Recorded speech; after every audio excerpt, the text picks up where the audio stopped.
Bonjour et bienvenue dans cette nouvelle vidéo. Enfin les spéciaux des 60 ans ont commencé, avec le premier épisode The Star Beast. Et donc vous êtes ici dans la vidéo review de cet épisode. Alors vu que ça fait longtemps, je vais rappeler un petit peu ce que c'est les reviews, même si c'est assez clair en vrai avec le nom. Concrètement, je viens de voir l'épisode et je tourne directement. Donc j'ai pas pris de notes durant l'épisode ni après, donc je vais sûrement oublier 2-3 trucs. Je vais donner mon avis, parler des choses dont je me souviens et tout ça. Oui, je vous préviens, la vidéo va être peut-être un peu décousue, j'ai pas de notes du coup, voilà. Je vais évidemment spoil, n'hésitez pas à voir l'épisode avant de regarder cette vidéo du coup, parce que là ça va spoil à balle, surtout que l'épisode est déjà disponible en français en France sur Disney+. Ah oui, et dernière chose sur les reviews, il y a très peu de montage pour me permettre de sortir la vidéo très vite. Du coup, vous voilà prévenu, on peut commencer. Ah oui, et non, c'était pas la dernière chose, du coup je vais d'abord parler de l'épisode, puis ensuite je parlerai du Doctor Who Unleashed, le making of du coup de cet épisode, qui est diffusé juste après sur la BBC mais pas sur Disney+. Donc si vous avez vu que l'épisode, et que vous voulez pas vous faire spoil le making of, je vous préviendrai à ce moment-là. Mais de toute façon, on commence avec l'épisode. Incroyable. C'est trop bien. Doctor Who est enfin de retour, ça fait plus d'1 an qu'on l'attend. Je vous ai sorti ma vidéo Attentes et théories plus tôt dans la journée, et sur cet épisode, j'étais pas si loin en vrai. J'avais des choses plutôt correctes. Franchement, déjà, commençons par The Star Beast. Alors, pas le titre de l'épisode, mais le fait que ça adapte le comics The Star Beast. D'ailleurs, je l'ai trouvé. J'ai ici une anthologie de plusieurs histoires du 4ème Docteur, plusieurs comics du Doctor Who Magazine du 4ème Docteur, avec dedans l'histoire de Star Beast. Alors, je l'ai pas lu avant l'épisode pour pas me spoil, mais je vais le lire après, et je ferai sûrement une vidéo comparaison si je trouve des trucs intéressants. Regardez, il est juste là. D'ailleurs, rien à voir, mais j'ai aussi trouvé un très vieux Doctor Who Magazine, où dedans il y a la publication d'une partie de The Star Beast. Vraiment de l'époque quoi. Donc vraiment la première fois que c'était publié dans le Doctor Who Magazine. Enfin bref, ça c'était juste pour flex. Je vais du coup pas pouvoir parler de l'adaptation parce que j'ai pas encore lu le comics, mais d'un point de vue de quelqu'un qui n'a pas lu le comics, c'est très bien. L'histoire était pas du tout compliquée à comprendre. Il y avait de l'action, des retournements de situation, des extraterrestres super bien réussis. Franchement la partie The Star Beast c'était très cool. Maintenant parlons des personnages, notamment très content de retrouver la famille Noble au grand complet avec même une nouvelle. Je veux bien sûr parler de Rose Noble. Donc on va commencer par elle justement. Très surpris en fait de voir qu'elle a une grande importance dans l'épisode. En fait je pensais bien qu'elle aurait une importance, mais je pensais pas autant et c'est très cool. Ensuite évidemment Donna. Quel plaisir de revoir Donna. Alors tout d'abord sans ses souvenirs et c'est déjà génial. Mais en plus après quand elle récupère ses souvenirs finalement, là Donna est vraiment de retour et ça fait trop plaisir. Évidemment il y a des séquences émotions surtout à ce moment-là. Et ça marche plutôt bien alors qu'on sait très bien qu'elle est dans les prochains épisodes. Mais ça marche quand même magnifiquement bien. Ensuite le personnage joué par Rose Madeley, j'ai pas retenu son nom, désolé. De toute façon, on va la revoir, donc j'aurai le temps d'apprendre son nom. Très très cool aussi, j'avais raison, en même temps c'était évident, elle bosse bien pour Unit, donc on va la revoir, c'est pour ça que je dis ça. Et en vrai, c'est toujours cool de voir des nouvelles têtes chez Unit, parce que là, à part Ed Stewart, on avait plus grand monde qu'on connaissait vraiment. Et puis évidemment, il faut qu'on parle du 14ème Docteur, parce qu'on l'avait vu un petit peu dans le mini-sode sur Scarrow là, avec les Daleks. Mais bon, c'était un sketch, c'était pas pareil. Et là, même si j'ai quelques interrogations quand même, déjà, même si ça a pas trop de rapport, pourquoi cette séquence d'ouverture? L'épisode ouvre sur un récap du Docteur et de Donna, de pourquoi elle a oublié tout ça. Alors, logique, il y a plein de gens qui ne savent pas, c'était il y a 15 ans. Mais c'est réexpliqué plus tard dans l'épisode, en mode dans l'histoire. Du coup, c'est un peu bizarre d'avoir ce truc avant, qui fait pas vraiment partie de l'histoire, qui est vraiment au spectateur, et qui dit la même chose. Je trouvais ça un peu bizarre, surtout de commencer par ça, mais bon. Et surtout très étonné de voir que le Docteur est pas plus choqué que ça, de voir son ancien visage de retour, en tout cas au début, parce qu'après, oui, il en parle beaucoup dans l'épisode, mais au début, il est là, il arrive à Camden, il se balade, et surtout, il a son nouveau tournevis sonique, et genre, on saura jamais d'où il sort. Je trouve ça trop bizarre, parce que le TARDIS, on y revient juste après, bah il le découvre à ce moment-là, il dit « Oh, t'as changé et tout ». Mais le tournevis sonique, il passe de celui de Jodie à celui-là, on sait pas comment. Alors c'est pas très grave en soi, mais je trouve ça bizarre. Surtout que le tournevis sonique a des grosses améliorations. Il peut faire apparaître des murs, il peut faire apparaître des trucs de données et tout. C'est pas juste un nouveau tournevis sonique, il est vraiment amélioré. Mais on sait pas d'où il le sort. Le nouveau TARDIS, énorme banger. Alors il avait leak il y a longtemps, mais je m'étais pas trop spoil exprès. Il a vraiment ce côté classique, parce qu'il y a les trucs ronds sur les murs, il est tout blanc. Il a ce côté très épuré aussi, où il y a pratiquement rien par la console du TARDIS. Ce qui est, je trouve, le petit truc un peu dommage. Mais tout le reste, c'est-à-dire la classe du coup de... Il y a rien à part la console. La console en elle-même qui reste un petit peu bordélique. Les lumières RGB du Docteur aussi, ça incroyable, il a un TARDIS gamer. Et surtout en vrai mon truc préféré avec ce TARDIS, c'est tous les escaliers, toutes les portes, toute la profondeur en fait. Il paraît vraiment immense. Contrairement aux autres en fait qui l'étaient, mais qui paraissaient petits, sûrement parce qu'il y avait beaucoup de choses. Et j'ai toujours trouvé ça un peu dommage d'ailleurs, ce côté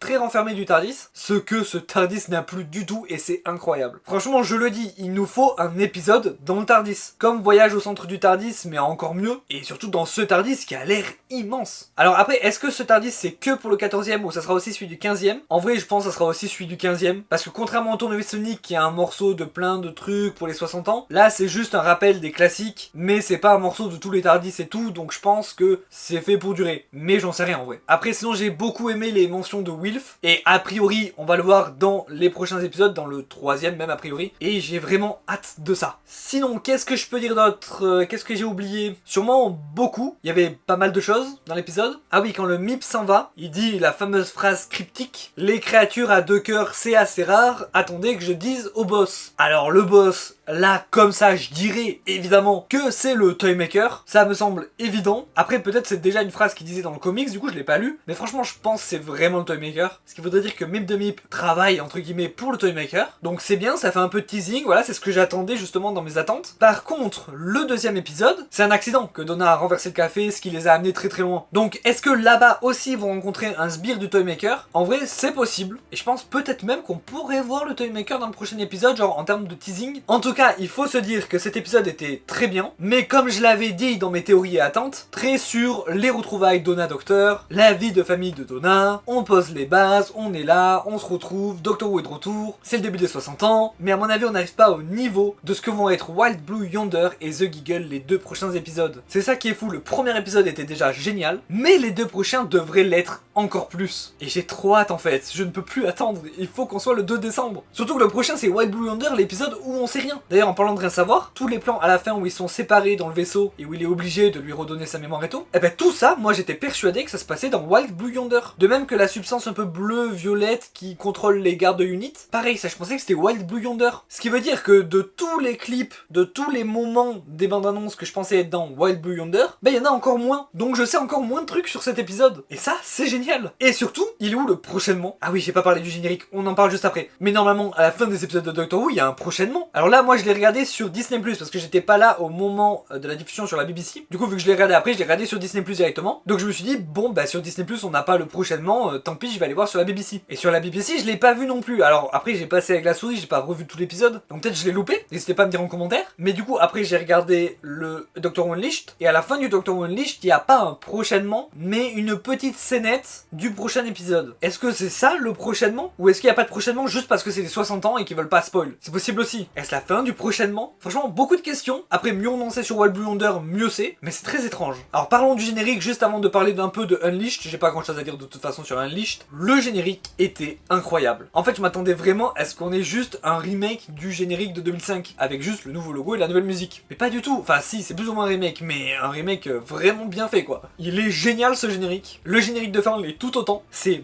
magnifique. En fait, tout l'épisode entier est magnifique. Bon, après, ça l'était plus ou moins aussi avec l'ère de Jodie. Enfin, quand ça pouvait l'être avec le budget, c'était magnifique, genre The Power of the Doctor. Mais pour des raisons de budget, c'était pas non plus très beau tout le temps. Alors que là, y a pas vraiment de problème de budget, du coup, c'est très beau tout le temps. C'est génial, il y a aussi des références d'ailleurs à Jodie Whittaker, j'adore. Franchement, je pense que j'ai à peu près tout dit. De toute façon, c'est pas la dernière fois qu'on parle de The Star Beast sur cette chaîne. Hein. Vous vous doutez bien que quand tout ça sera fini, il y aura une vidéo plus construite, avec des notes et tout ça, sur tous les 60 ans, évidemment. Hein. Là, c'est juste une review pour donner mon avis à chaud. Et d'ailleurs, parlons vite fait de Unleashed. J'ai adoré cette émission. En fait, je pensais bien aimer, mais ça va. Et en fait, c'était trop bien. Stéphane Powell est trop fort, il est même très drôle. C'est le présentateur de Doctor Who Unleashed, le making of. Oui, d'ailleurs, du coup, spoiler de Unleashed, vite fait. Hein. Il y a beaucoup d'interviews, hein, David Tennant, Catherine Tate, Russell T. Davies, Yasmine Finney, et même les deux auteurs de The Star Beast original, le comics, qui voient leur création prendre vie. Ils rencontrent Mip de Mip et tout ça. C'est trop cool. D'ailleurs, on voit du coup comment est fait Mip de Mip. Et bien qu'il y ait la CGI de temps en temps, il y a aussi beaucoup d'effets pratiques et l'animatronique est bluffant. Franchement, c'est fou de voir comment ils ont fait ça. On a aussi vu un petit peu l'intérieur du TARDIS et tout. Donc franchement, trop cool. C'est un super show making of. Et surtout, à la fin, du coup, on a le prochainement, la petite scénette de Wild Blue Yonder, où le docteur soulève une sorte de disquette avec une substance bizarre dessus. Donna lui demande si c'est dangereux. Il lui dit que non, sûrement pas. Puis il goûte et puis il dit non, ça va. Et après, il va vraiment pas bien et ça coupe. Alors personnellement, je pense que c'est juste une blague du docteur. Mais on verra. On verra dans une semaine. J'ai trop hâte de Wild Blue Yonder. The Giggle aussi, hein, mais Wild Blue Yonder, c'est ce côté, on ne sait rien. D'ailleurs on a vu la tour de Unit qui sera dans The Giggle, bah on l'a vu sur un plan de Londres et c'est toujours très cool de voir la continuité. Enfin bref, voilà, on va s'arrêter là pour cette vidéo parce que sinon ça va être trop long à monter. N'hésitez pas à commenter, liker et partager cette vidéo. Et surtout n'hésitez pas à me dire en commentaire ce que vous avez pensé de l'épisode. Ça c'est le plus important. Et on se retrouve samedi soir, un peu plus tôt cette fois parce que j'aurais vu l'épisode un peu plus tôt. Là je pouvais pas, j'étais pas là au moment de la diffusion pour la review de Wild Blue Yonder. Allez, moi je vous laisse, c'est sûr que j'ai oublié des trucs, salut.